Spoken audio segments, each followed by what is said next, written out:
سنت سارا اور سلیب۔ بیروت کے محاصرے کی ناکامی سلطان صلاح الدین ایوبی کی دوسری شکست تھی۔ اس ناکامی میں اس نے کھویا کچھ بھی نہیں تھا مگر پایا بھی کچھ بھی نہیں تھا، اس لیے وہ اسے اپنی شکست سمجھتا تھا۔ اگر سلطان ایوبی کی نہیں تو وہ اس کی انٹیلیجنس کی شکست ضرور تھی۔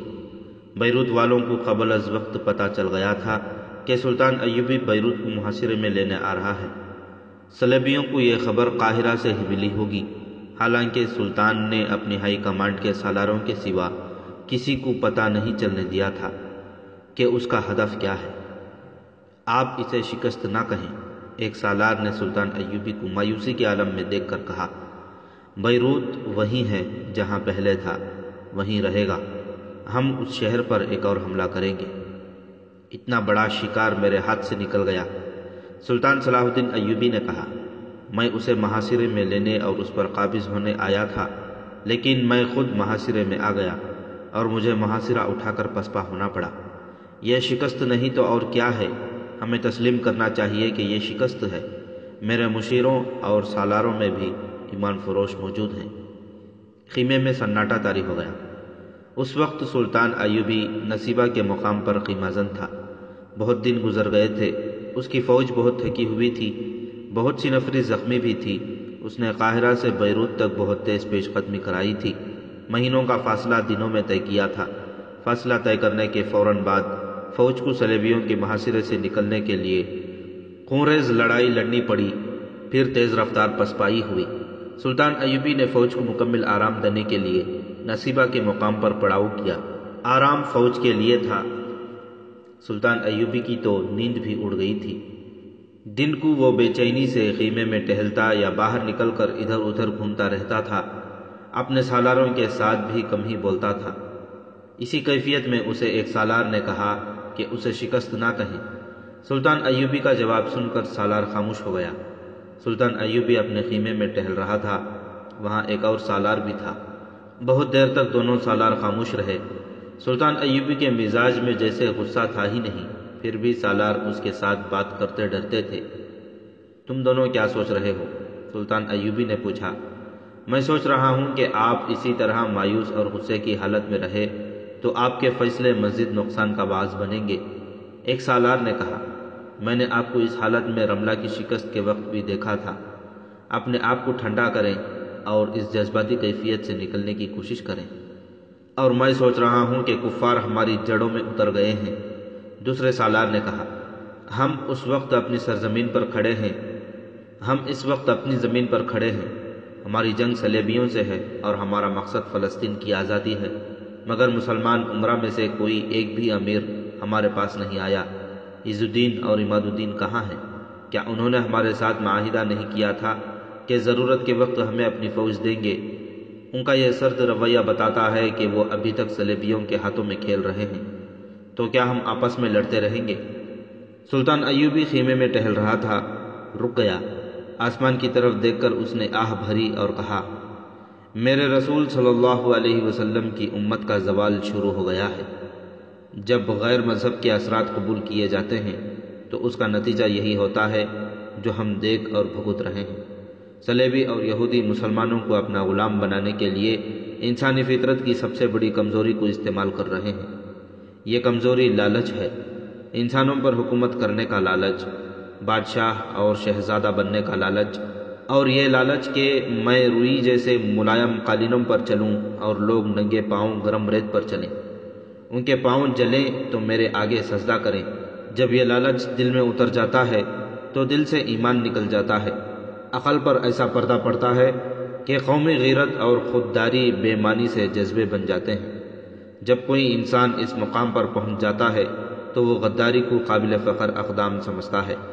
صلیبیوں نے ہمارے بیشتر امراء کو اس مقام تک پہنچا دیا ہے کہ انہوں نے اپنی تہذیب کی بے حیائی مسلمانوں میں بھی پھیلا دی ہے۔ جب تہذیب بدل جاتی ہے تو مذہب ایک کمزور سا خول بن کر رہ جاتا ہے جو اتار کر پھینکا بھی جا سکتا ہے اور قوم کو دھوکہ دینے کے لیے اپنے اوپر چڑھایا بھی جا سکتا ہے۔ دونوں سالار خاموشی سے سن رہے تھے۔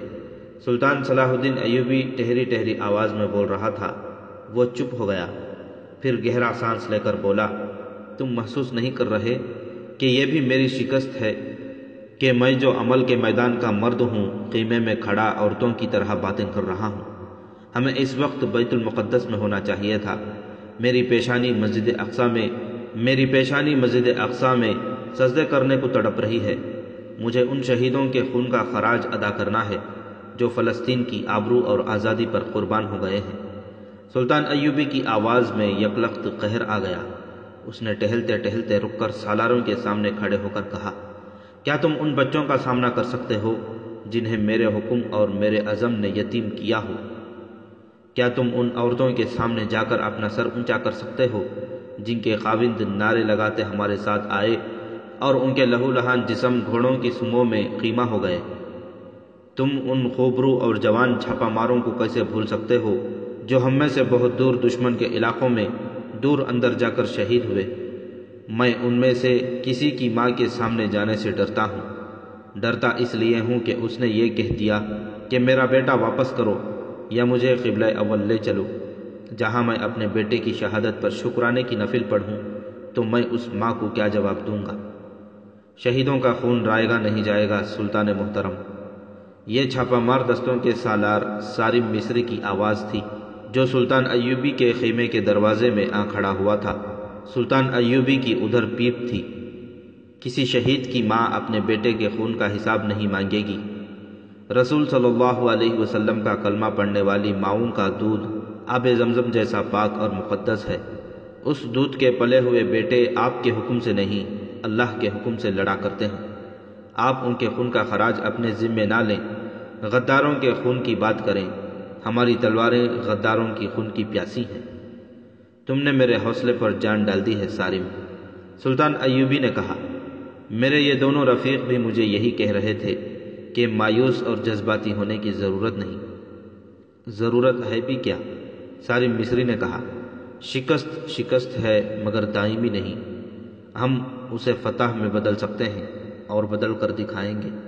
اگر بات میدان جنگ کی ہوتی تو میں ایک بازو کٹوا کر بھی مایوس اور پریشان نہ ہوتا۔ سلطان ایوبی نے کہا، مشکل یہ پیدا ہو گئی ہے کہ دشمن زمین کے نیچے چلا گیا ہے۔ صلیبی اور یہودی ہماری قوم میں ایسے زہر یا اثرات چھوڑ رہے ہیں جو پرکشش اور طلسماتی ہیں۔ قوم اور فوج کے متعلق مجھے اطمینان ہے، سپاہی اور عام آدمی ان اثرات کو قبول نہیں کرتا۔ انہیں وہ چند ایک افراد قبول کرتے ہیں اور کر چکے ہیں جن کا اثر قوم پر ہے۔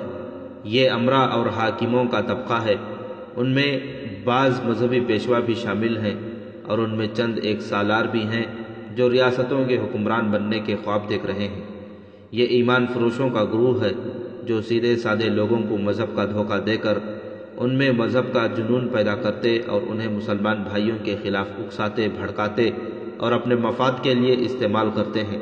غیر مذہب کے لوگ مسلمان عمرہ اور اسی سطح کے طبقے کو اپنے زیر اثر لیتے ہیں، پھر یہ طبقہ لوگوں کو مذہب اور محبت کا دھوکہ دیتا اور انہیں بھوکا اور بے بس رکھتا ہے تاکہ لوگ یہ نہ دیکھ سکیں کہ یہ طبقہ درپردہ کیا کر رہا ہے۔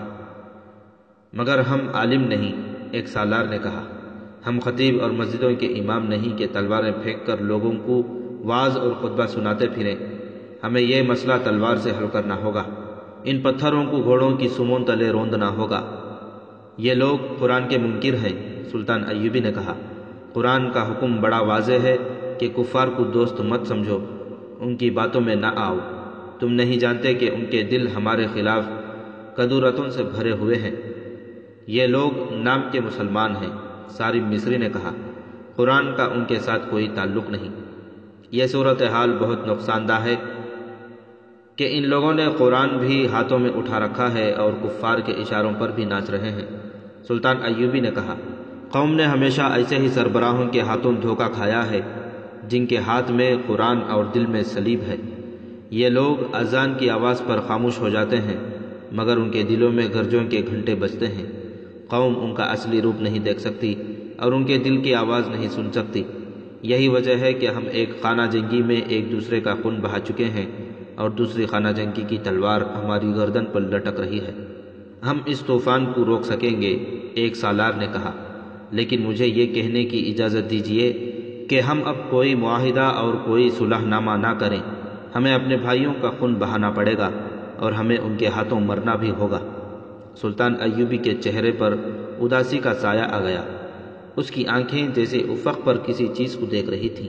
صاف پتہ چلتا تھا کہ اس کی نظریں آنے والی صدیوں کا سینہ چاک کر رہی ہو۔ خیمے میں ایک بار پھر گہرا سکوت طاری ہو گیا۔ تینوں سالار اپنے سلطان کے اس تاثر سے جو اس پر کبھی کبھی طاری ہوا تھا اچھی طرح واقف تھے۔ میرے عزیز رفیقوں، سلطان ایوبی نے کہا، مجھے نظر آ رہا ہے کہ میرے رسول صلی اللہ علیہ وسلم کی امت آپس میں لڑ لڑ کر ختم ہو جائے گی۔ صلیبی اور یہودی اسے خانہ جنگی میں الجھائے رکھیں گے۔ حکمرانی کا لالچ بھائی کو بھائی کا دشمن بنائے رکھے گا۔ فلسطین خون سے لال ہوتا رہے گا۔ مسلمان حکمران سلطنتوں میں بٹ کر عیش و عشرت میں پڑی رہے گی۔ ہمارا قبلہ اول امت رسول اللہ کو پکارتا رہے گا اور اس پکار کو کوئی مسلمان نہیں سنے گا۔ اگر کوئی فلسطین کی سرزمین کو آزاد کرانے اٹھے گا تو وہ کوئی ہم جیسا دیوانہ ہوگا۔ ایسے دیوانوں کو خود اپنے مسلمان حکمران دھوکے دیں گے اور درپردہ دوست بنے رہیں گے۔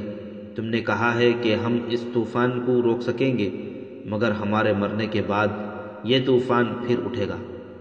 پھر ایک اور صلاح الدین ایوبی پیدا ہوگا۔ سالار سالم مصری نے کہا، ایک اور نور الدین زنگی پیدا ہوگا۔ مسلمان مائیں مجاہدین کو جنم دیتی رہیں گی اور یہ مجاہدین عیاش حکمرانوں کے ہاتھوں میں کھلونے بنے رہیں گے۔ سلطان ایوبی نے طنزیہ لہجے میں کہا، اور وہ وقت بھی آ جائے گا جب فوج بھی عیاش سپاہیوں کا گروہ بن جائے گی اور اس کے سالار کفار کے ہاتھوں میں کھیلیں گے۔ سلطان ایوبی اس انداز سے خاموش ہو گیا جیسے اسے کچھ یاد آ گیا ہو۔ اس نے تینوں سالاروں کی طرف باری باری دیکھا اور کہا، مگر ہم یہ باتیں کب تک کرتے رہیں گے؟ ہم چاروں ایک دوسرے کو خطبے سنا رہے ہیں۔ اللہ کے سپاہی خطیب نہیں ہوا کرتے، ہمیں عمل کرنا ہے۔ ہم میدان عمل کے مرد ہیں۔ سالم، تم میری پہلی ہدایت کے مطابق اپنے چھاپہ مار دستوں کو میری بتائی ہوئی جگہوں پر پھیلا رکھا ہوگا، اور تم جانتے ہو کہ ہماری یہ خیمہ گاہ کس خطرے میں ہے۔ اچھی طرح جانتا ہوں سلطان محترم، سالار سالم مصری نے جواب دیا۔ ہم بیروت کا محاصرہ اٹھا کر اس طرف آئے تھے تو ہماری توقع کے خلاف صلیبیوں نے ہمارے تعاقب میں فوج نہیں بھیجی، لیکن ہم اس خوش فہمی میں مبتلا نہیں ہوئے کہ صلیبی ہمیں بخش دیں گے۔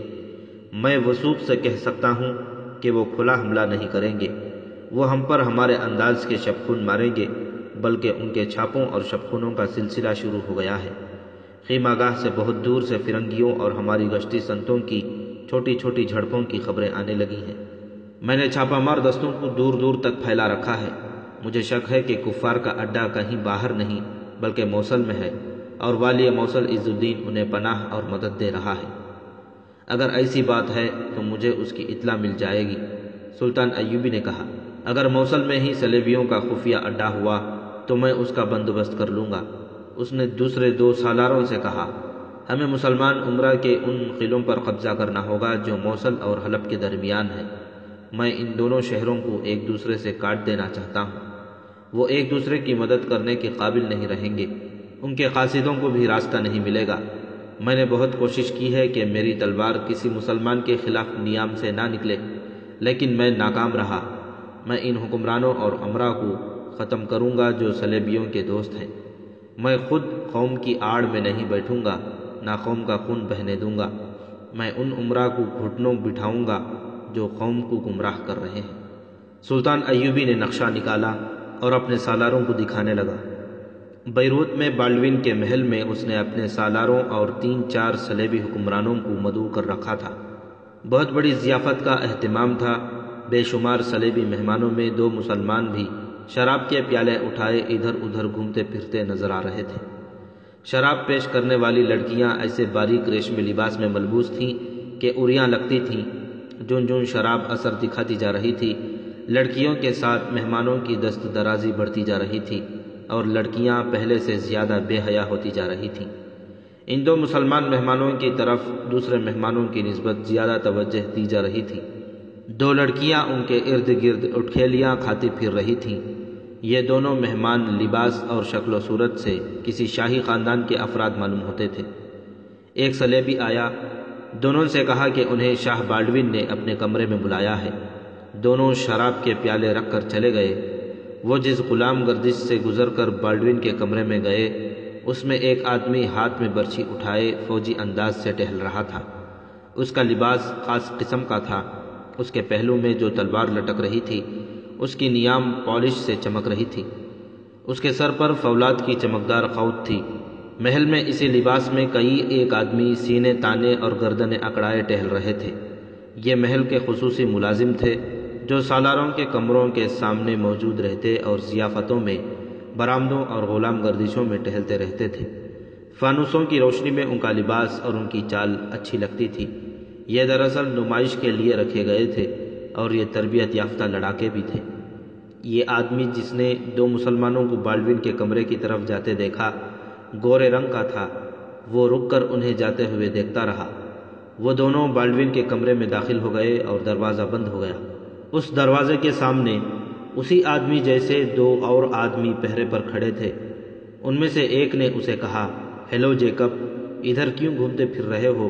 ادھر جاؤ جہاں پریاں ناچ رہی ہیں، ہم تو یہاں سے ایک قدم بھی ادھر ادھر نہیں ہو سکتے۔ جیکب نے اس کے مذاق کا جواب دے کر کہا، یہ دو آدمی جو اندر گئے ہیں مسلمان معلوم ہوتے ہیں۔ کون ہیں یہ؟ تمہیں ان سے کیا دلچسپی ہے؟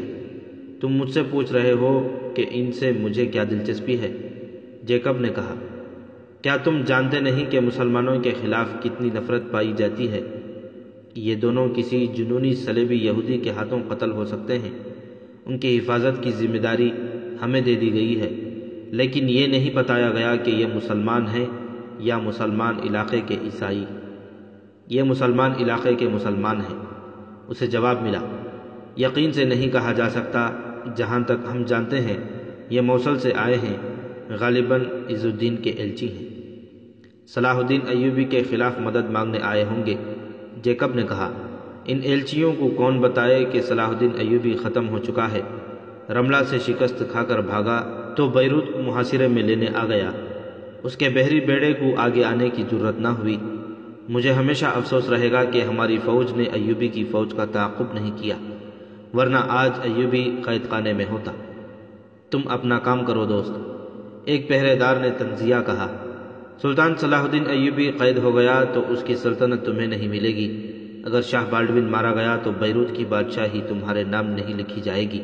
جیکب وہاں سے ہٹ آیا، لیکن گھوم گھوم کر بند دروازے کو دیکھتا رہا جس کے پیچھے یہ دونوں مسلمان گم ہو گئے تھے۔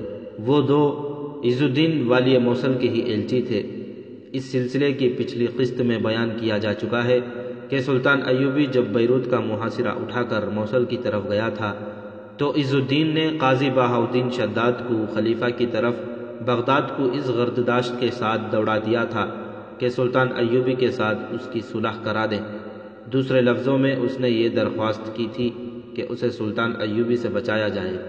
خلیفہ نے یہ کام شیخ العلماء کے سپرد کر دیا اور سلطان ایوبی نے عز الدین کو بخش دیا۔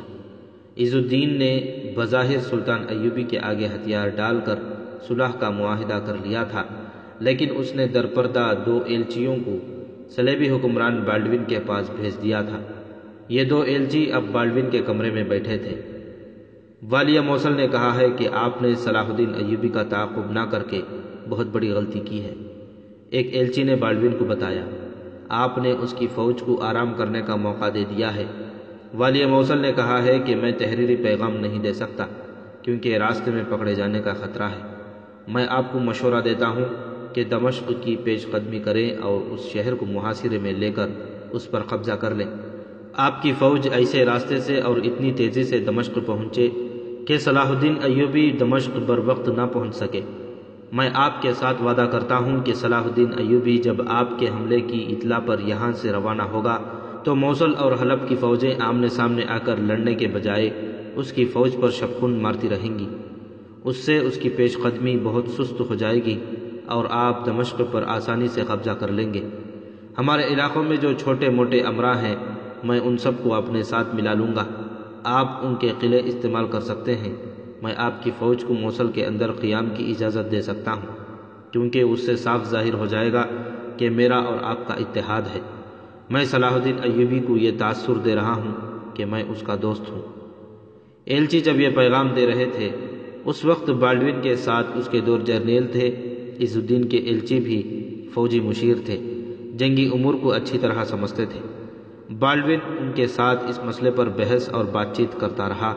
اس نے دیکھ لیا تھا کہ یہ مسلمان اس کے جال میں آ گئے ہیں، چنانچہ اس نے اپنی شرطیں عائد کرنی شروع کر دیں۔ عز الدین کو شاید پوری طرح احساس نہیں کہ صلاح الدین ایوبی کو بے خبری میں نہیں دبوچا جا سکتا۔ بالڈون نے کہا، ہم دمشق کو محاصرے میں لیں گے تو وہ برق رفتار پیش قدمی کر کے ہم پر عقب سے حملہ کر دے گا۔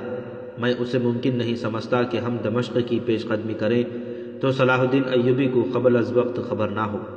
وہ عقاب اور گدھ کی طرح بہت دور سے شکار کو دیکھ لیتا اور ایسا جھپٹ مارتا ہے کہ پسپائی بھی محال ہو جاتی ہے۔ ہم ابھی کھلی جنگ کا خطرہ مول نہیں لے سکتے، ہم اس کے لیے تیاری کر رہے ہیں۔ فوری طور پر ہم نے یہ بندوبست کر دیا ہے کہ چھاپہ مار دستے بھیج دیے ہیں جو صلاح الدین ایوبی کی فوج کو آرام سے نہیں بیٹھنے دیں گے۔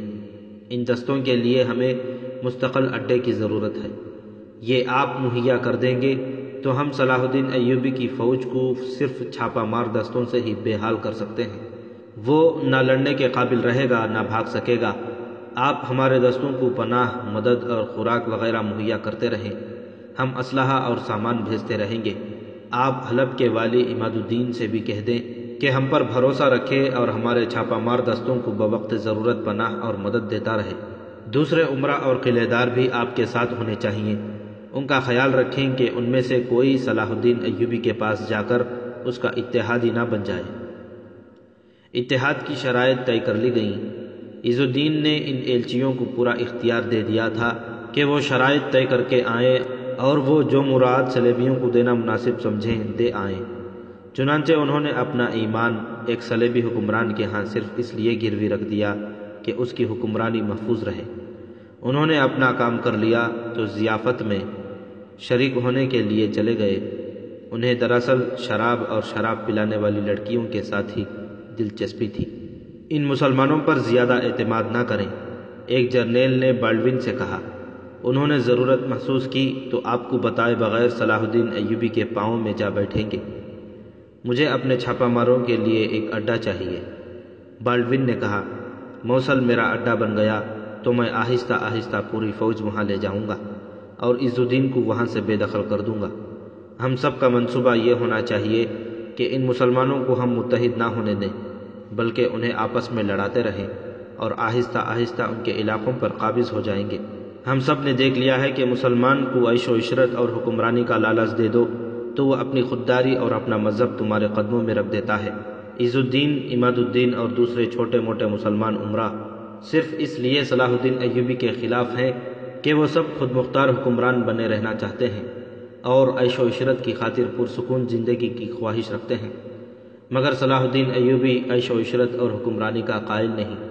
وہ ان سب کو ایک محاذ پر متحد کر کے فلسطین سے ہمیں بے دخل کرنے کا منصوبہ بنائے ہوئے ہے، لیکن جنہیں وہ متحد کرنے کی کوشش کر رہا ہے وہ جنگ و جدل سے ڈرتے ہیں۔ مجھے امید ہے کہ عز الدین اور اس کا ٹولہ ہمارے ہاتھ سے نکلے گا نہیں۔ اگر کسی نے نکلنے کی کوشش کی تو اسے ہم حشیشین کے ہاتھوں قتل کرا دیں گے۔ بالڈون نے اپنے جرنیلوں کو چند ایک ہدایت دے کر کہا، عز الدین کے ان دونوں ایلچیوں کی اتنی زیادہ خاطر تواضع کرو کہ ان کی عقل بالکل ہی ماری جائے اور انہیں یاد ہی نہ رہے کہ ان کا مذہب کیا ہے۔ اس نے جس ہدایت پر سختی سے عمل کرنے کو کہا وہ یہ تھی کہ اس کمرے میں ان ایلچیوں کے ساتھ جو باتیں ہوئی ہیں وہ کمرے سے باہر نہ جائیں۔ بالڈون نے کہا، صلاح الدین ایوبی کے جاسوس بیروت میں موجود ہیں۔ دونوں ایلچی شراب اور لڑکیوں کے نشے میں بدمست ہوئے جا رہے تھے۔ مہمان ادھر ادھر بکھرے ہوئے تھے، شراب پی رہے تھے اور خوش گپیوں میں مصروف تھے۔ جیکب ان دو ایلچیوں کو ڈھونڈ رہا تھا۔ ان میں سے ایک اسے مل گیا۔ جیکب نے فوجی انداز سے اسے سلام کیا اور پوچھا، آپ غالباً موصل کے مہمان ہیں؟ ہم موصل والوں سے بہت محبت کرتے ہیں۔ ہم موصل کے حکمران عز الدین کے ایلچی ہیں۔ ایلچی نے شراب کے نشے میں بدمست ہوتے ہوئے کہا، ہم یہ معلوم کرنے آئے ہیں کہ بیروت کے صلیبیوں کے دل میں موصل کے مسلمانوں کی کتنی محبت ہے۔ ایلچی کی جس طرح زبان لڑکھڑا رہی تھی اسی طرح اس کی ٹانگیں بھی لڑکھڑا گئیں۔ وہ اتنی زیادہ پی چکا تھا کہ پاؤں پر کھڑا بھی نہیں رہ سکتا تھا۔ اس نے جیکب کے کندھے پر زور سے ہاتھ مار کر کہا، شراب کا یہی کمال ہے کہ انسان کے دل سے مذہب نکل جاتا ہے اور اس کی جگہ محبت آ جاتی ہے۔ مجھے صلیب سے محبت ہے اور مجھے تمہاری اس برچھی سے محبت ہے۔ جس روز یہ برچھی صلاح الدین ایوبی کے سینے میں اتر جائے گی اس روز میں سالار اعظم بن جاؤں گا۔ جیکب وہاں زیادہ دیر کھڑا نہیں رہ سکتا تھا کیونکہ اس کی ڈیوٹی گھومنے پھرنے کی تھی۔ وہ ایلچی کو جھومتا لڑکھڑاتا چھوڑ کر ادھر ادھر ہو گیا۔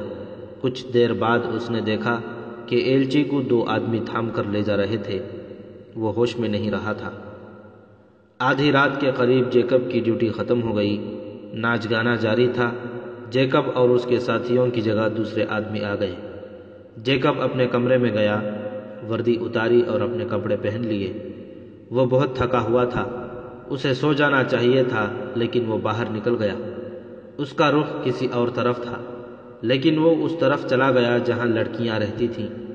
یہ ایک عمارت تھی جس کا ایک حصہ اتنا خوبصورت تھا جیسے وہاں شہزادیاں رہتی ہوں۔ یہ ان لڑکیوں کی رہائش گاہ تھی جو جاسوسی کے لیے اور کردار کی تخریب کاری کے لیے مسلمانوں کے علاقوں میں عمرہ اور سالاروں اور حکمرانوں کو صلیب کے جال میں پھانسنے کے لیے بھیجی جاتی تھی۔ انہیں ان علاقوں میں جو صلیبیوں کے قبضے میں آ گئے تھے مسلمان جاسوسوں کو پھانسنے کے لیے بھی استعمال کیا جاتا تھا۔ اسی عمارت کے دوسرے حصے میں ناچنے اور گانے والی لڑکیاں رہتی تھیں۔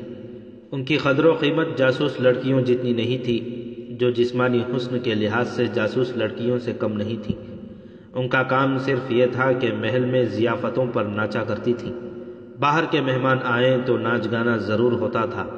اس رات موصل کے مسلمان ایلچیوں کے اعزاز میں جو ضیافت دی گئی تھی اس میں ناچ گانے کا اہتمام کیا گیا تھا۔ ان میں سارا نہیں تھی۔ سارا بہت خوبصورت لڑکی تھی۔ اس کے قد و خال اور اس کے بالوں اور آنکھوں کا رنگ یورپ کی لڑکیوں جیسا نہیں تھا۔ وہ بیروت کی ہی رہنے والی ہو سکتی تھی، مصر کی بھی اور وہ یونان کی بھی ہو سکتی تھی۔ کسی کو معلوم نہیں تھا کہ کہاں کی رہنے والی ہے۔ جیکب کسی اور طرف جا رہا تھا۔ اسے یاد آ گیا کہ ناچنے گانے والیوں میں اسے سارا نظر نہیں آئی تھی۔ اس کی غیر حاضری کی یہی وجہ ہو سکتی تھی کہ وہ بیمار ہے یا اس پیشے سے تنگ آ کر بھاگ گئی ہے۔ جیکب کو معلوم تھا کہ سارا اس پیشے سے خوش نہیں ہے کیونکہ وہ خود نہیں آئی، لائی گئی ہے۔ جیکب بھی اسی محل کے قریب رہتا تھا اور اس کی ڈیوٹی محل میں ہی ہوتی تھی۔ ایسی ہی ایک ضیافت کے دوران سارا اتفاق سے جیکب سے ملی تھی۔ سارا کو سب مغرور لڑکی کہا کرتے تھے کیونکہ وہ کسی کے ساتھ بولتی نہیں تھی۔ جیکب میں نہ جانے اسے کیا نظر آیا کہ اسے وہ پسند کرنے لگی۔ جیکب کو بھی یہ لڑکی اچھی لگنے لگی۔ ایک رات سارا محل سے فارغ ہو کر اپنے کمرے کی طرف جا رہی تھی۔ اسے جیکب مل گیا۔ سارا نے اسے کہا، میں اکیلی جا رہی ہوں، میرے ساتھ کمرے تک چلو گے نہیں؟ اکیلے جاتے ڈر آتا ہے۔ جیکب نے کہا، یہاں سے تمہیں کوئی اغوا کر کے نہیں لے جا سکتا۔ اب میں اغوا نہیں ہو سکتی۔ سارا کی مسکراہٹ بجھ گئی۔ کہنے لگی، اب تو اپنے آپ کو خود ہی اغوا کر لوں گی۔ میرے ساتھ چلو، اکیلے جاتے ڈر تو نہیں آتا، تمہارے ساتھ کی ضرورت ہے۔ سارا جیسی حسین لڑکی کا جیکب کو پسند کرنا کوئی عجوبہ نہیں تھا۔ جیکب مردانہ حسن اور وجاہت کا شاہکار تھا۔ چند اور لڑکیوں نے بھی اس کے ساتھ دوستی کی پیشکش کی تھی لیکن جیکب ان سے دور ہی رہا تھا۔ دور رہنے کی وجہ تھی کہ یہ سب ناپاک اور عصمت بریدہ لڑکیاں تھیں۔ جیکب نے ان کی پیشکش ٹھکرا کر اپنی قیمت چڑھا لی اور اپنی کشش میں اضافہ کر لیا تھا۔ وہاں تو یہ عالم تھا کہ بدکاری کو گناہ کے بجائے تفریح بلکہ جائز تفریح سمجھا جاتا تھا۔ پہلی ملاقات میں جیکب سارا کو بھی ایسی ہی بدکار لڑکی سمجھا تھا لیکن سارا میں سنجیدگی اور متانت سی تھی جو جیکب کو اچھی لگی تھی۔ سارا کو جب یہ پتا چلا کہ جیکب شراب بھی نہیں پیتا تو وہ اسے زیادہ اچھا لگنے لگا۔ پھر ایک رات سارا نے اس کے منہ سے اپنی تعریف کرانے کے لیے پوچھا تھا، تم نے میرے رقص کی کبھی تعریف نہیں کی؟ دوسرے مجھے راستے میں روک کر میرے فن اور جسم کی تعریف کیا کرتے ہیں، میری زبان سے تم اپنے فن کی تعریف کبھی نہیں سنو گی۔ جیکب نے جواب دیا، البتہ تمہارے جسم میں جادو کا سا اثر ہے، بہت اچھا جسم ہے۔ خدا نے تمہارے چہرے مہرے میں جو کشش پیدا کی ہے وہ خدا کے بندوں کی نظروں کو جکڑ لیتی ہے، لیکن یہ جسم ناچتا ہوا اچھا نہیں لگتا، نہ کسی کو انگلیوں پر نچاتا ہوا اچھا لگتا ہے۔ یہ جسم کسی ایک مرد کی ملکیت ہوتا وہ مرد 6 کلمے پڑھ کر اس جسم کو احترام اور پیار کے ساتھ مستور کر کے لے جاتا تو اس جسم پر اللہ کی رحمت نازل ہوتی۔ تم خدا کی توہین کر رہی ہو۔ جیکب، سارا نے اسے حیران سا ہو کے کہا، تم کون سے 6 کلموں کی بات کر رہے ہو؟ عیسائی اپنے دلہنوں کو مستور کر کے بھی نہیں لے جاتے۔ جیکب گھبرا گیا، پھر اچانک قہقہا لگا کر بولا، میرے دماغ پر مسلمان سوار رہتے ہیں۔ میری اپنی تو شادی ہوئی نہیں، مسلمانوں کی شادیاں دیکھی ہیں۔ اس نے وضاحت کی کہ 6 کلمے اس کے منہ سے نکل گئے ہیں، مگر سارا اسے عجیب سی نظروں سے دیکھتی رہی۔ پھر وہ چپ سی ہو گئی اور خلاؤں میں ٹک ٹکی باندھ کر دیکھنے لگی۔ بےتاب سی ہو کر اس نے جیکب کے بازو پر ہاتھ رکھا اور پوچھا، تم مسلمان تو نہیں ہو جیکب؟ میرا کہنے سے یہ مطلب نہیں کہ تم جاسوس ہو سکتا ہے ملازمت کی خاطر تم نے اپنے آپ کو عیسائی بنا رکھا ہو یا عیسائی مذہب قبول کر لیا ہو۔ جیکب مسلمان نہیں ہوا کرتے سارا۔ جیکب نے کہا، میرا نام گلبرٹ جیکب ہے۔ تم اتنی پریشان اور اداس کیوں ہو گئی ہو؟ معلوم ہوتا ہے کہ تمہارے دل میں مسلمانوں کے خلاف اتنی نفرت ہے کہ تم ان کے کلموں کا نام بھی نہیں سننا چاہتی۔ تمہیں راز کی ایک بات بتاؤں؟ سارا نے کہا، شاید تم اچھا نہ جانو، مجھے مسلمان اچھے لگتے ہیں۔ اس کی وجہ یہی ہے کہ وہ 6 کلمے پڑھ کر اپنی دلہنوں کو مستور کر کے لے جاتے ہیں۔ اس نے آہ بھر کر کہا، عورت عریاں کر دی جاتی ہے تو اسے احساس ہوتا ہے کہ مستور ہونے میں جو روحانی قرار تھا وہ چھن گیا ہے۔ ناچنے میں بھی لذت نہیں اور اپنے حسن کا جادو طاری کر کے دوسروں کو انگلیوں پر نچانے پر بھی قرار نہیں۔ میں جب تنہائی میں آئینے کے سامنے کھڑی ہوتی ہوں تو آئینے میں مجھے ایک قابل نفرت عورت نظر آتی ہے۔ میں اپنے عکس کو مستور نہیں کر سکتی، اس پر پردہ نہیں ڈال سکتی، البتہ میری روح پر سیاہ پردہ پڑ گیا ہے۔ تم اس پیشے سے اتنی متنفر ہو تو نکل بھاگو یہاں سے۔ جیکب نے کہا، کدھر کو؟ سارا نے کہا، یہاں سے بھاگوں گی تو کسی قحبہ خانے والوں کے قبضے میں آ جاؤں گی۔ کیا تم میرے رقص کو پسند کرتے ہو یا مجھے؟ میں اس سارا کو پسند کرتا ہوں جو اس پیشے سے نفرت کرتی ہے، اداس اور پریشان رہتی ہے۔ جیکب نے کہا، میں کہہ چکا ہوں کہ تم خدا کی توہین کر رہی ہو۔ تم فوج میں کس طرح آ گئے ہو؟ سارا نے کہا، تمہیں کسی دیہاتی گرجے میں پادری ہونا چاہیے تھا۔ تم ہر روز کتنی شراب پیتے ہو، اس کی بو سے بھی نفرت ہے، پھر تم مسلمان ہو۔ سارا نے وثوق کے لہجے میں کہا، اگر تم نہیں تو تمہارا باپ مسلمان تھا۔ تم عورت کو مستور دیکھنا چاہتے ہو، تمہیں رقص پسند نہیں، تمہیں شراب کی بو سے بھی نفرت ہے۔ شاید یہی وجہ ہے کہ تم مجھے اچھے لگتے ہو۔ مجھے تو جو کوئی بھی دیکھتا ہے کھا جانے کی نظروں سے دیکھتا ہے۔ تم میرے دل کے درد کو سمجھتے ہو نا؟ سمجھتا ہوں سارا، جیکب نے کہا، یہ درد میرے دل نے محسوس کیا تھا۔ پھر وہ کئی بار ملے۔ سارا جیکب کے ساتھ دل کی باتیں کیا کرتی تھی۔ اس نے جیکب سے کئی بار کہا تھا کہ تمہاری چال ڈھال اور تمہارے خیالات مسلمانوں جیسے ہیں۔ جیکب نے کئی بار اس سے پوچھا تھا کہ وہ مسلمانوں کو اتنا زیادہ پسند کیوں کرتی ہے۔ سارا نے کبھی کوئی ٹھوس جواب نہیں دیا تھا، البتہ دونوں نے یہ ضرور محسوس کیا تھا کہ وہ ایک دوسرے کے دل میں اتر گئے ہیں۔ ضیافت کی رات جب جیکب اپنی ڈیوٹی سے فارغ ہو کر کسی اور طرف جا رہا تھا، وہ سارا کی رہائش کی طرف چل پڑا۔ ضیافت میں سارا کی غیر حاضری کی وجہ بیماری ہی ہو سکتی تھی۔ اس عمارت میں کسی کو جانے کی اجازت نہیں تھی۔ جیکب نے وہاں جانے کا خطرہ اس لیے مول لیا کہ تمام لڑکیاں ضیافت میں گئی ہوئی تھیں اور وہاں ملازم عورتیں بھی نہیں تھیں۔ جیکب اندھیری طرف سے گیا۔ وہ سارا کا کمرہ جانتا تھا۔ وہ دبے پاؤں کمرے کے دروازے تک پہنچا۔ ہاتھ لگایا تو کیواڑ کھل گیا۔ ایک کمرے سے گزر کر وہ دوسرے کمرے میں گیا۔ وہاں چھوٹی سی قندیل جل رہی تھی، جس کی مدھم سی روشنی میں اسے سارا سوئی ہوئی نظر آ رہی تھی۔ اسے یہ لڑکی دودھ پیتے بچے کی طرح معصوم لگی۔ اس کا ہاتھ اپنے ہی بکھرے ہوئے بالوں میں الجھا ہوا تھا۔ کھڑکی کھلی تھی۔ بحرے روم کی ٹھنڈی ہوا کے تیز جھونکوں سے سارا کے بکھرے ہوئے بال آہستہ آہستہ ہل رہے تھے۔ وہ گہری نیند سوئی ہوئی تھی۔ جیکب نے ہاتھ اس کی پیشانی پر رکھا۔ پیشانی اتنی ہی گرم تھی جتنی اس عمر کی سوئی ہوئی لڑکی کی گرم ہونی چاہیے تھی۔ جیکب کو یہ اطمینان ہو گیا کہ سارا کو بخار نہیں۔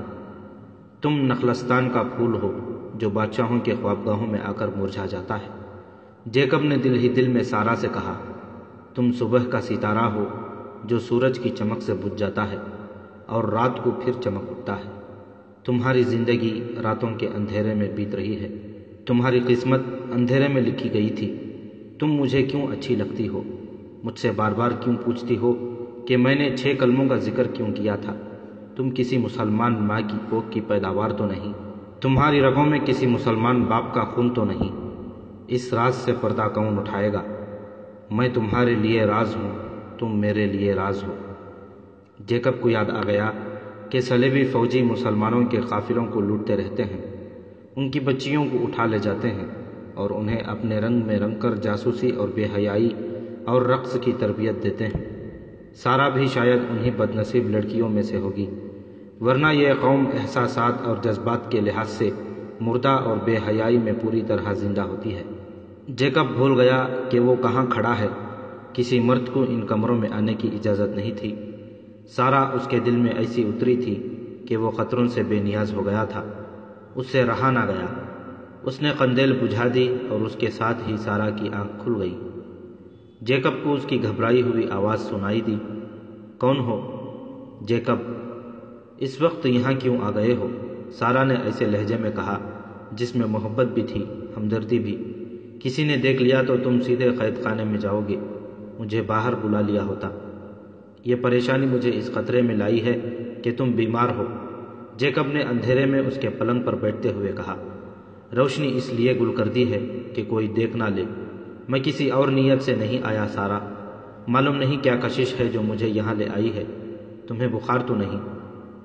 میری روح علیل ہے، سارا نے کہا۔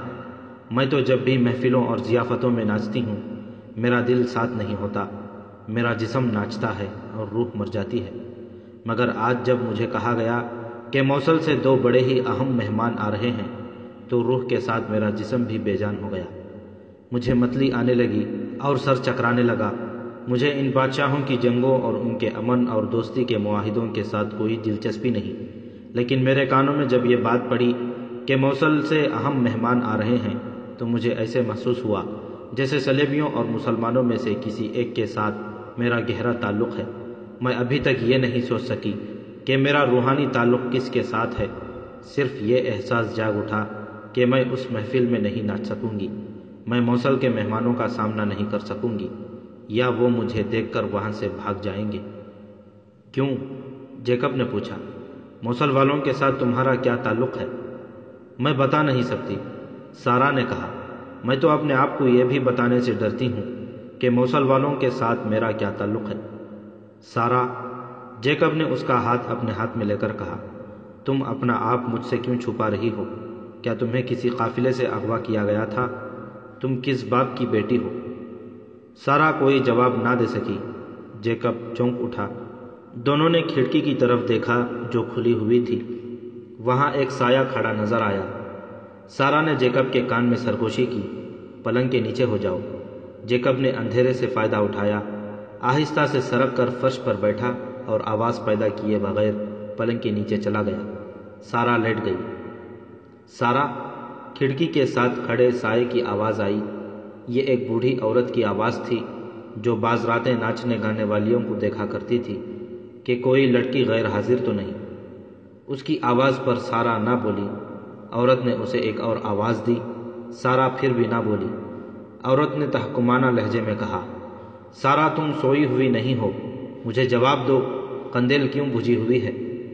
سارا نے منہ سے ایسی آواز نکالی جیسے ہڑبڑا کر جاگ اٹھی ہو۔ گھبراہٹ کی اداکاری کرتے ہوئے بولی، کون ہو؟ کیا ہو گیا ہے؟ میں ادھر سے آ کر بتاتی ہوں۔ عورت کا سایہ کھڑکی سے ہٹ گیا، وہ دروازے کی طرف سے آنا چاہتی تھی۔ سارا نے جھک کر جیکب سے کہا، وہ دوسری طرف سے آ رہی ہے، باہر آؤ اور کھڑکی سے کود جاؤ۔ نہیں سارا، جیکب نے پلنگ کے نیچے سے نکل کر کہا، میں اسے جانتا ہوں، آنے دو اسے، میں اس کی مٹھی گرم کر دوں گا تو خاموشی سے چلی جائے گی۔ یہ خبیث عورت ہے، سارا نے کہا، یہ درپردہ لڑکیوں کی دلالی کرتی ہے۔ تم فوراً نکلو یہاں سے، ورنہ میرا جھوٹ مجھے مروا دے گا، میں اسے سنبھال لوں گی۔ وہ عورت ابھی دروازے تک آئی ہی تھی کہ جیکب کھڑکی سے باہر کود گیا۔ سارا نے قندیل جلا دی۔ عورت اندر آئی۔ جسم کے لحاظ سے وہ عورت کم اور مرد زیادہ تھی۔ وہ سارا پر برس پڑی۔ سارا نے اسے یقین دلانے کی کوشش کی کہ اس کمرے میں اور کوئی نہیں تھا اور وہ شاید خواب میں بول رہی ہوگی۔ عورت نے اسے کہا کہ خواب میں عورت کی آواز مرد جیسی بھاری نہیں ہو جایا کرتی۔ یہ کیا ہے؟ عورت نے جھک کر پلنگ کے قریب فرش پر گرا ہوا ایک رومال اٹھایا۔ یہ گز بھر لمبا اور اتنا ہی چوڑا کپڑا تھا جو مرد گرمی سے بچنے کے لیے سر پر ڈال لیا کرتے تھے۔ یہ کس کا ہے؟ یہ اس کا ہے جو تمہارے پاس آ بیٹھا تھا۔ وہ کون تھا؟ تم نے اس سے کتنی رقم لی ہے؟ میں عصمت فروش نہیں، سارا نے غصے سے کہا۔ میں رقاصہ ہوں، تم جانتی ہو میں کسی مرد سے منہ نہیں لگاتی۔ سنو سارا، عورت اس کے پاس بیٹھ گئی اور اس کے کندھے پر ہاتھ رکھ کر شفقت سے بولی، یہ تو میں بھی جانتی ہوں کہ تم رقاصہ ہو، مگر تم یہ نہیں جانتی کہ رقاصہ فوج کی جرنیل یا شہر کی حاکم نہیں ہوا کرتی۔ میں اتنی سی بات کہہ دوں گی کہ تمہارے پاس رات کو ایک آدمی آیا تھا، وہ تمہیں بیروت کے کسی انتہائی گھٹیا قبہ خانے میں بیچ ڈالیں گے یا تمہیں قید میں ڈال دیں گے۔ اس نشے میں بات نہ کرو کہ تم شاہی رقاصہ ہو، یہاں تمہارا کوئی مقام نہیں۔ تم مطلب کی بات کرو، سارا نے کہا۔ تم مجھ پر جو مہربانی کرنا چاہتی ہو اس کا معاوضہ کیا لوگی؟ میں ابھی ادا کر دیتی ہوں۔ میں تم سے کچھ بھی نہیں لوں گی، عورت نے کہا۔ میں کسی اور سے معاوضہ وصول کروں گی، تمہاری ہاں کی ضرورت ہے۔ سارا اس کا مطلب سمجھ گئی۔ باہر سے شاہی مہمان آتے ہی رہتے تھے، ان میں عیسائی بھی ہوتے تھے اور مسلمان بھی۔ شاہی حیثیت کے مہمانوں کی خاطر تواضع کے لیے لڑکیاں موجود رہتی تھیں، لیکن ان کے ساتھ جو عملہ آتا تھا انہیں اس قسم کی عیاشی مہیا نہیں کی جاتی تھی۔ یہ عورت ان لوگوں سے مل کر ان کے پاس لڑکیاں بھیجا کرتی اور منہ مانگا معاوضہ وصول کرتی تھی۔ یہ اس کا خفیہ کاروبار تھا۔ بعض شاہی مہمان ایسے ہوتے تھے جو سرکاری طور پر دی ہوئی لڑکی سے مطمئن نہیں ہوتے تھے۔ یہ عورت درپردہ محل کے ایک دو ملازموں کے ذریعے ان کی یہ ضرورت پوری کرتی اور انعام لیتی تھی۔ سارا اس کے ہاتھ کبھی نہیں آئی تھی، مگر اب یہ لڑکی اس کے جال میں آ گئی۔ وہ اگر بتاتی کہ اس کے پاس جیکب آیا تھا اور اس کے ساتھ اس کا تعلق پاک ہے تو یہ عورت کبھی یقین نہ کرتی، اور دوسرا ظلم یہ ہوتا کہ جیکب کو قید میں ڈال کر بڑی ہی ظالمانہ اذیتیں دے دے کر مار دیا جاتا۔ سارا، عورت نے کہا، اگر اپنے ہولناک انجام سے بچنا چاہتی ہو تو میری بات مان لو۔ باہر سے دو مہمان آئے ہوئے ہیں، بہت دولت مند ہیں۔ پرسوں سے وہ ملازموں سے کہہ رہے ہیں کہ انہیں اچھی قسم کی لڑکیوں کی ضرورت ہے۔ یہ دراصل ان کی عادت ہے، اپنے ہاں حرموں میں 20-20 30-30 لڑکیاں جمع کیے رکھتے ہیں۔ یہاں بھی چاہتے ہیں کہ ان کے کمروں میں لڑکیوں کی چہل پہل لگی رہے۔ تم کل ان میں سے ایک کے پاس چلی جانا۔ کون ہیں وہ؟ سارا نے پوچھا۔ اگر مسلمان ہیں تو میں ان کے پاس نہیں جاؤں گی۔ تو قید خانے میں جاؤ، عورت نے کہا۔ ہوش میں آؤ، اپنے آپ کو دیکھو، تم کیا ہو، اپنے پیشے کو دیکھو۔ شریف بننے کی کوشش نہ کرو، وہ دل کھول کر انعام دیں گے جس میں تمہارا حصہ بھی ہوگا۔ اور پکڑے گئے تو؟ میں پکڑنے والوں کا منہ بند رکھا کرتی ہوں، عورت نے کہا۔ کل رات تیار رہنا، اب تم سے بالکل نہیں پوچھوں گی کہ ابھی ابھی تمہارے پاس کون آیا تھا۔ عورت چلی گئی۔ سارا کے آنسو بہنے لگے۔ جیکب بھاگنے والا آدمی نہیں تھا، لیکن وہ اس ڈر سے نکل گیا کہ سارا مصیبت میں آ جائے گی۔ اسے امید تھی کہ سارا اسی غلیظ دنیا کی لڑکی ہے، وہ اس عورت کو سنبھال لے گی۔ وہ شہر کی طرف چلا جا رہا تھا، اس کے ذہن پر سارا چھائی ہوئی تھی۔ سارا سے اسے دلی محبت ہو گئی تھی اور سارا اس کے لیے معمہ بن گئی تھی۔ اسے رہ رہ کر یہی خیال آ رہا تھا کہ سارا کسی مسلمان باپ کی بیٹی ہے۔ وہ چلتے چلتے شہر کی تنگ و تاریک گلیوں میں داخل ہو گیا۔ گلیوں کے موڑ مڑتا ایک مکان کے سامنے رکا اور دروازے پر دستک دی۔ کچھ دیر بعد دروازہ کھلا۔ کون؟ حسن، جیکب نے جواب دیا۔ اتنی رات گئے؟ دروازہ کھولنے والے نے پوچھا۔ فوراً اندر آ جاؤ، کسی نے دیکھا تو نہیں؟ نہیں، جیکب نے جواب دیا۔ کافروں کی ضیافت سے ابھی فارغ ہوا ہوں، ایک ضروری اطلاع لایا ہوں۔ وہ اندر چلا گیا۔ دروازہ بند ہو گیا۔ اب وہ جیکب نہیں بلکہ حسن ادریس تھا۔ وہ سلطان صلاح الدین ایوبی کا جاسوس تھا۔ اس نے 1 سال پہلے اپنے آپ کو ایک عیسائی ظاہر کر کے اور نام گلبرٹ جیکب بتا کر صلیبی فوج میں ملازمت کر لی تھی۔ گورے رنگ کا جوان تھا۔ ٹریننگ کے مطابق وہ اداکاری اور چرب زبانی کا ماہر تھا۔ اس کی شکل و صورت اور دراز قد کی بدولت اسے محل کی خصوصی ڈیوٹی کے لیے منتخب کر لیا گیا تھا۔ یہاں سے وہ قاہرہ کو خبریں بھیجتا رہتا تھا۔ اس کے گروہ کا لیڈر حاتم اس مکان میں رہتا تھا جس میں وہ داخل ہو گیا تھا۔ موصل کے 2 ایلچی بالڈوین کے پاس آئے ہیں، حسن نے اپنے لیڈر کو بتایا۔ میں نے یہ یقین کر لیا ہے کہ یہ دونوں موصل سے آئے ہیں اور دونوں مسلمان ہیں۔ انہیں بالڈوین اپنے کمرے میں لے گیا تھا۔ اس میں کوئی شک نہیں کہ وہ والی موصل عز الدین کا کوئی پیغام لے کر آئے ہیں، اور یہ سلطان صلاح الدین ایوبی کے خلاف معاہدے کا پیغام ہوگا۔ لیڈر نے کہا، یہ معلوم کر لیا ہے کہ ان کے درمیان کیا طے پایا ہے؟ سلطان ابھی تک اس دھوکے میں ہیں کہ عز الدین اور عماد الدین ہمارے دوست ہیں، یا کم از کم ہمارے خلاف لڑیں گے نہیں۔ ان کی بات چیت بند کمرے میں ہوئی ہے۔ حسن نے کہا، میرا خیال ہے کہ جو کچھ طے ہونا تھا ہو چکا ہے۔ میں نے ان میں سے ایک سے بات کی تھی، وہ بہت خوش نظر آتا تھا۔ بدبخت نے شراب اس قدر پی لی تھی کہ اس نے نشے میں مجھے بڑا صاف اشارہ دے دیا کہ وہ دونوں مسلمان ہیں اور موصل سے آئے ہیں۔ مجھے کہتا تھا کہ وہ ہماری یعنی سلیبیوں کی محبت دیکھنا چاہتا ہے۔ وہ پاؤں پر کھڑا نہ ہو سکا اور گر پڑا۔ ہم سلطان کو صرف یہ اطلاع بھجوائیں گے کہ بیروت میں موصل کے 2 آدمی آئے تھے، کافی نہیں۔ حاتم نے کہا، ہم اپنے سلطان سے بہت شرمسار ہیں کہ ان تک ہماری یہ اطلاع نہ پہنچ سکی کہ وہ بیروت کو محاصرے میں لینے کا منصوبہ ترک کر دیں، کیونکہ بالڈوین کو اس منصوبے کی اطلاع قاہرہ سے مل گئی تھی۔ اس میں ہمارا کوئی قصور نہ تھا۔ حسن نے کہا، اسحاق ترک بروقت روانہ ہو گیا تھا۔